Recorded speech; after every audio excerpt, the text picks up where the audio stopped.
ಮಾಯಕ್ಕ ದೇವಿಯ ಅದ್ದೂರಿ ಜಾತ್ರೆ. ಹೌದು, ಬೆಳಗಾವಿ ಜಿಲ್ಲೆ ರಾಯಬಾಗ್ ತಾಲೂಕಿನ ಚಿಂಚಲಿಯಲ್ಲಿ ಪ್ರಸಿದ್ಧ ಶ್ರೀ ಮಾಯಕ್ಕ ದೇವಿಯ ದೇವಸ್ಥಾನದ ವಾರ್ಷಿಕ ಜಾತ್ರೆಯು ಪ್ರತಿ ವರ್ಷದಂತೆ ಈ ವರ್ಷವೂ ಅತ್ಯಂತ ಅದ್ಧೂರಿಯಾಗಿ ನೆರವೇರಿತು. ಜಾತ್ರೆಗೆ ಕರ್ನಾಟಕದ ವಿವಿಧ ಭಾಗಗಳಿಂದ ಮಾತ್ರವಲ್ಲದೆ ನೆರೆಯ ಮಹಾರಾಷ್ಟ್ರ ರಾಜ್ಯದಿಂದಲೂ ಲಕ್ಷಾಂತರ ಭಕ್ತರ ದಂಡು ಹರಿದು ಬಂದಿತ್ತು.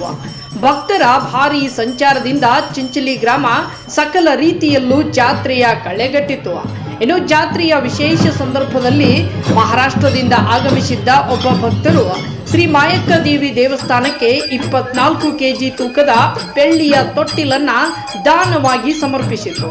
ಇನ್ನು ಈ ದಾನವು ಭಕ್ತರಲ್ಲಿ ವಿಶೇಷ ಭಕ್ತಿ ಭಾವ ಮೂಡಿಸಿ ಎಲ್ಲರ ಗಮನ ಸೆಳೆಯಿತು. ಜಾತ್ರೆಯ ಅಂಗವಾಗಿ ದೇವಿಗೆ ವಿಶೇಷ ಪೂಜೆ ಪುನಸ್ಕಾರ, ದೇವಿಗೆ ದರ್ಶನ, ಹರಕೆ ಸೇವೆಗಳು ಹಾಗೂ ಜಾತ್ರಾ ಮಹೋತ್ಸವವು ಶಾಂತಿ ಮತ್ತು ಸುವ್ಯವಸ್ಥೆಯಿಂದ ನಡೆಯಿತು. ದೇವಸ್ಥಾನದ ಆಡಳಿತ ಮಂಡಳಿ ಹಾಗೂ ಸ್ವಯಂ ಸೇವಕರ ಸಹಕಾರದಿಂದ ಜಾತ್ರೆಯು ಯಶಸ್ವಿಯಾಗಿ ಸಂಪನ್ನಗೊಂಡಿತು.